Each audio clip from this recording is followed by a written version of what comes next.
Welcome back to Decked Out Jon Boats. We have one of our great anglers up from the Maryland, part of the electric only fishing. And Craig, I'll let you introduce yourself. Tell us how long you've been in electric only fishing. All right, so I'm Craig Gordon, up in Maryland, Baltimore area. I fish with, there's a bunch of clubs up here, but the primary one that I fish with is Metro Reservoir Anglers. And not sure the exact number, that wouldn't bet my paycheck on it, but I see, I developed our website. I see we got stats back to 1998, but I know I was in it um, many years, probably 5 or 10 before that. And the leagues actually have existed much longer than that in different forms, different names. Probably I was actually just looking. There's a quick history. There's actually a posting into if anybody's interested, and we have it out on our metroreservoiranglers.com website. But it's actually called. You can do a search for. It's called drinking drinking water bass. Baltimore's drinking water bass, and it was in the 1975 January edition of Bassmaster magazine. Okay. They did an article on our club. I don't know what the club was called back then, but it's a very interesting article. And early days, and even back then, people had 5 homemade motors on the back of their boat. Right. So, I've been talking to some of y'all's guys that are still running those motors and trying to get them on. Um, Basically, they just took a electric outboard or electric golf cart yep, motor and put that on a gas lower unit, and yep, that was pre all the pure watercraft and Elko, and that's how the guys got around using just the trolling motors. Yep, there's that. The motor, I actually just looked at that article. It's a flashback in time. The motors back then, and probably maybe some people listen to comment, join in, but it was actually called the Mighty motor, manufactured by City Engineering Company. So my like my dash te motor, but I had like a can on top of a motor. And what kind of So speeds were they seeing with those? uh, I'm not sure if they said those were just 24-volt motors back then. I'm reading true 35 to 40 amps. Yeah, they don't say the speeds. I'd ask Gotcha. what to, what to grab one of the old timers. Yeah, I would love to speak with some of them. Yeah, I'll send you that link after this session, or anybody wants to again look at our website. so It's very interesting.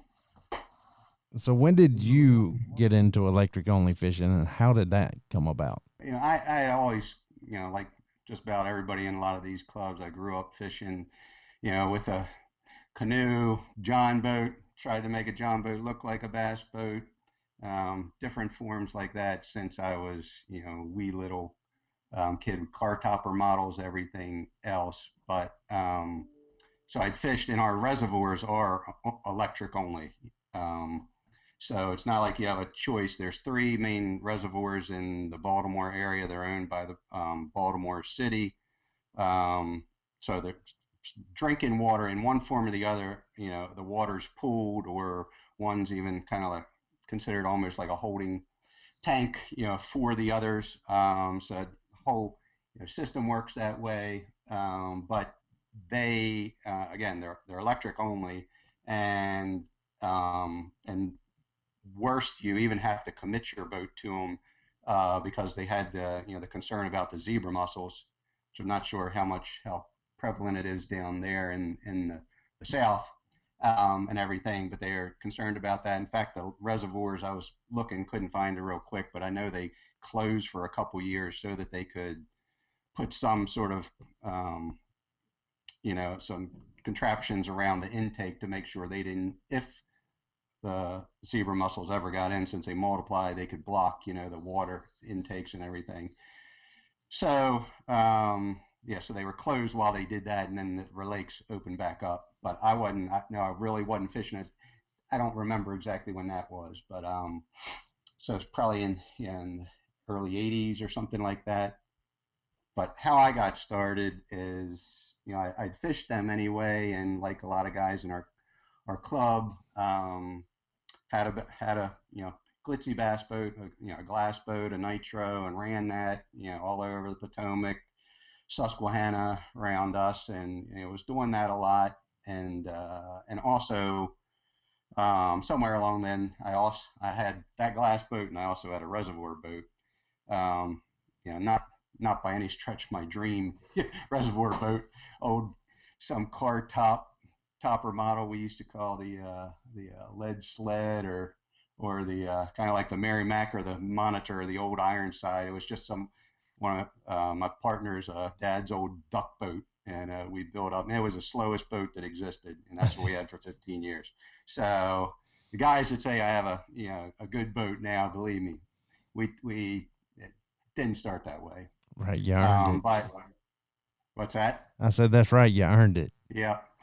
So, but had the glass boat, and really ended up. I didn't even know these tournaments existed. Back then, not knowing any better, I thought, I'd I read Bassmaster and Fisherman magazine, all those magazines forever. But dreamed at least of maybe someday getting in a tournament or something like that on the reservoir. But on the bigger water with the gas motor. But then something happened called having kids, and getting married, and a real life. So with that, took a lot of good time away, good family time and everything. And while I was still trying to get some time on the glass boat, and still fish the reservoirs and everything, and always complaining that all these guys had these such better boats and everything. My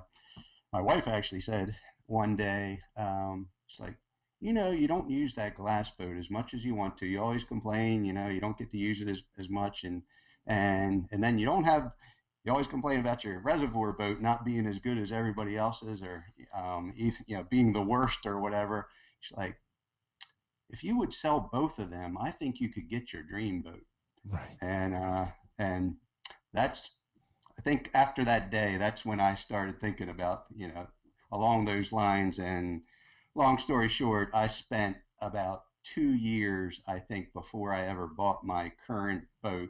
I went to, I don't know how many fishing shows, honestly had every magazine flyer from every manufacturer, aluminum manufacturer in the country. I still got them. It's like that thick. I mean, every single one, and poured through them until they were just about my fingers raw and everything. I had them all marked up, and I finally decided on the Express. What I've got is a Express 1870. It's called 1870 JVB, so it's 18 foot, 70-inch bottom, modified V, and Express. Just decide on them. They're one of the first to do an all-weld boat, and strongest. And you'll say, like I tell everybody, there's a reason why they're used. You see some of the handful of pros, and first of all, to use an aluminum boat in the Elite Series, and I think there's 3, 4, or 5 of them. They're all only using Express boats. Yeah, it But sounds very familiar. I mean, I did the same thing. Bought a whole stack of. I mean, collected every pamphlet and flyer and everything I could about all the companies and their boats, and looked through quite a few of them, and did the same thing. I settled on an Express. yeah, I forgot you're another Express guy, so it's good. So yeah, there's lots of boat. Everybody has their own, there's lots of decision factors, whatever suits you and everything. But that's what I landed on. Oh, and then I had the shell, but I didn't want. I looked at some package deals already built up and everything. Everything I looked at is just like, that's really not. I mean, a reservoir boat is different from what you need um, for Like a whatever gas bigger motor. other water and stuff like that. You need space for batteries. A little bit different. Don't need the gas tank stuff and everything else. And so I actually started with that shell. And I went up to a lot of guys in our club, get their boats at Ducky's. So shout out for Ducky's up in Pennsylvania. They're one of the biggest around for many types of aluminum boats. But they were a dealer in express boats at the time, and really the only one. I contacted other ones, I think in Florida, dealers and stuff like that. They were the only ones that really had the power and pull to actually customize it some.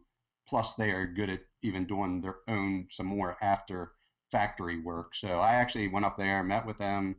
I drew it up on paper, gave it to them, said, "Make me this boat.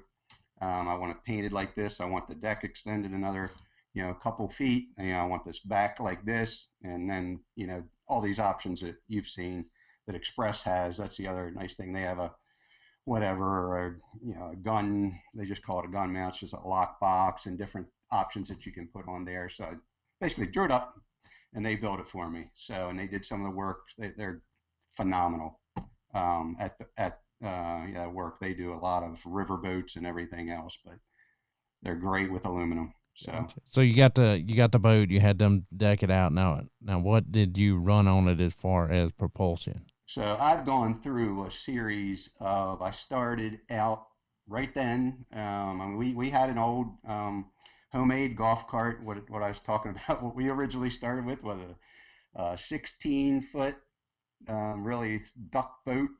I think that thing might have been 48 inches wide that we put wooden decks on, and we together split $300 old golf cart motor that somebody had made, and that's what we ran for I think 5 years, 6 years, or more. Afraid of being sunk every time we started. In fact, we wouldn't even take off.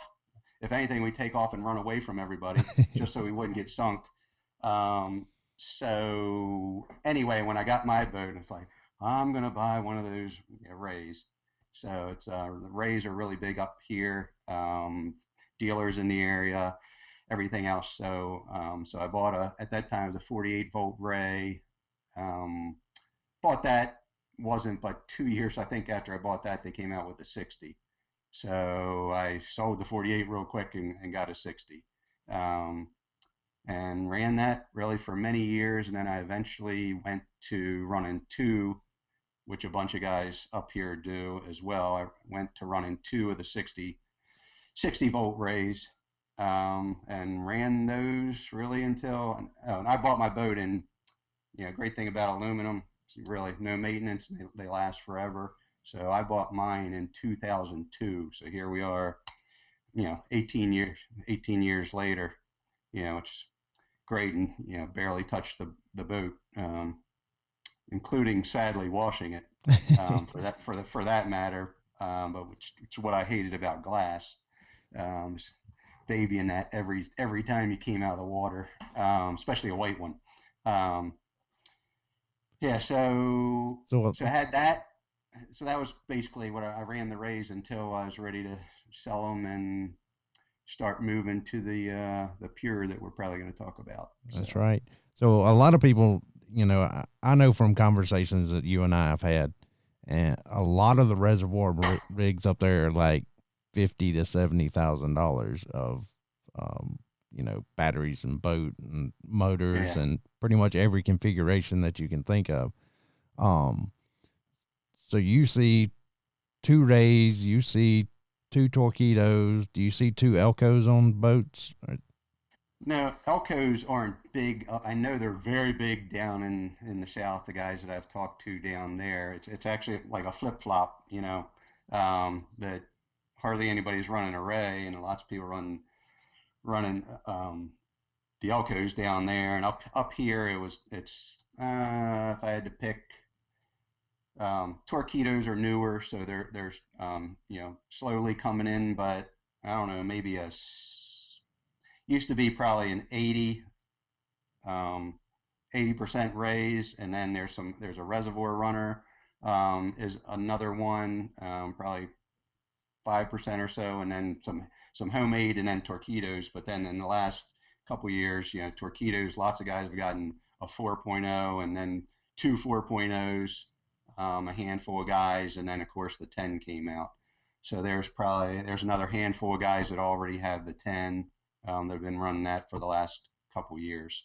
So as far as So speed on those, on all those different motor setups, what is the fastest out of those? out of all those non-pure setups. Right. Yeah, there's a bunch of guys that run. Yeah, it would definitely be the pure 10 setup that guys run. Yeah, again, it depends on all the conditions your boat, whether it's loaded tournament day or not. But different guys have done videos, running by themselves. They can get up to maybe 17, but tournament day more like 14, and Torque 10 has it has a boost mode that lasts for 30 seconds and cuts back, so that takes some miles per hour, away from that. But if you're just talking top speed, probably 14, 17. There's some other dual newer Rays that actually I'd say that's the fastest boat. There's a dual Ray setup.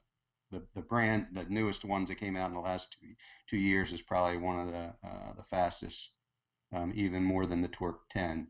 Again, that's you know a lot of guys that are running the older Rays are also running the lead, which again, you take that weight and convert it to lithium. That's huge. Right. When you start taking that out of your boat. So that's where a lot of the speed comes. When I say somebody's running dual Rays, newer Rays, they're running lithium as well, of course, to Right. get that speed. Because I did the math. If I switched to lithium, I would lose 350 pounds out of my boat just for the Ray. Yeah, to run even one set. Right. So I'd hate to put go a ahead. second set of those of Trojans in there to run another Ray because I don't know if my boat can handle it. Say it's a lot of trade-offs, and everybody's got it's different factors with your setup, space and the weight and everything else. So um, yeah, a lot of decision making goes into it, and you say what one motor that's right for somebody else might not be right for some other setup for some reason, or they might not be able to even just have the space, especially if you got a packaged already built out boat. It's hard to get a lot of space. Shove them in the old rod lockers, or just where the gas tank is, things like that. But if you build it yourself, lots of people just deck the whole thing over. Right. You got a whole space of 4 feet almost by upwards of 20 feet that you can lay batteries in. How many boats do y'all generally have in your derbies up there? And I'd say we have a lot, because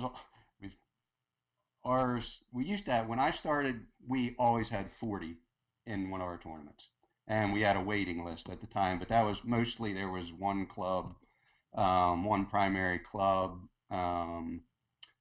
back then, and then for a reason or another, we split, and some of the guys created another league, and so then it wasn't a 50-50 because some of our guys fish in both of them. Right. So I'd say, like, in our club, probably 40-60% also fish in the other club, and I mean, guys just love to fish. So just they'll fish if there's two people in a tournament. So, but I would say those, like our club, I'm just saying Metro, one. I think we had up maybe 20, 25, maybe 27 last year, but mid 20s is where the two bigger clubs have been fluctuating, for the last couple of years.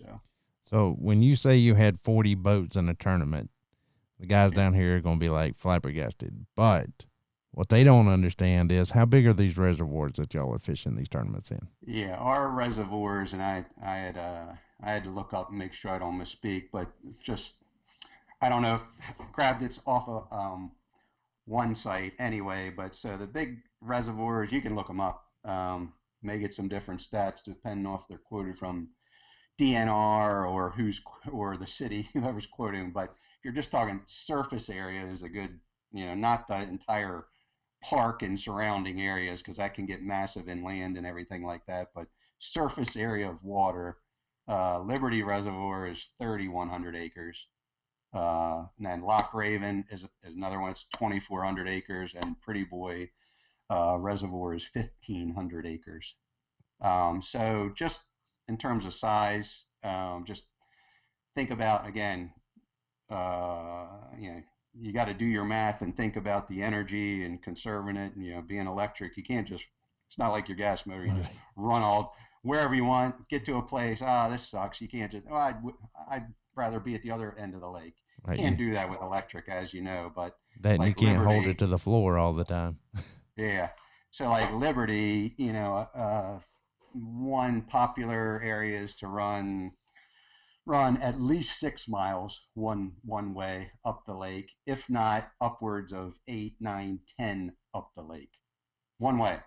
Wow. So before you start, so that you know, you do that on full.